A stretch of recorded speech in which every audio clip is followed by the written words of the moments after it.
Ngayong gabi na ang Run to You Running Man in Manila concert kung saan front act ang cast ng Running Man Philippines. Excited na silang ma-meet ang OG runners. Makikika tayo kay Aubrey Carampel.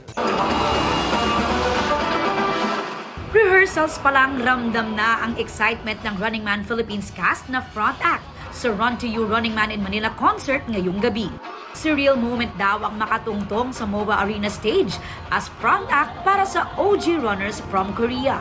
Hindi namin inakala na aabot kami sa ganitong opportunity. Masaya na kami na makapagtrabaho kami sa Korea para i-represent yung Philippines doon, 'di ba? And then now, ngayon magpo-perform tayo, mag-opening tayo for Running Man Korea.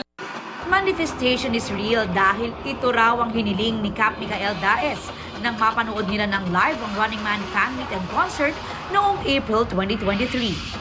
Siya yung nagsabi na nung nanonood nga kami noon, sana next time kasama na tayo sa stage. True enough ngayon, nandito na kami.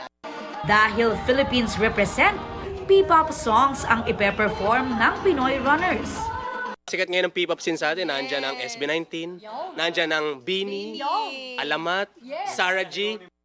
After ng show, may chance din daw silang ma-meet ang OG Korean runners, including Haha na na-meet na nila nang mag-guest sa Running Man Philippines Season 2. Mapapanood na bukas ang episode na yan. Excited din kami sa mga fans talaga ng Running Man kasi syempre parang ang saya lang din talaga. Sila rin nag-manifest din sila na sana makasama namin sila. Tapos yun nga nag-umpisa kay Haha and then now kasama na namin yung buong Running Man. Dream big na rin, malay nyo sa susunod, concert na ng Running Man Philippines dito sa MOA Arena. We are one Running Man! Aubrey Carampel, updated sa showbiz happenings. Mga kapuso, maging updated sa showbiz happenings anumang oras. Mag-subscribe sa GMA Integrated News sa YouTube. At para sa mga kapuso abroad, bisitahin ang GMA Pinoy TV at www.gmanews.tv.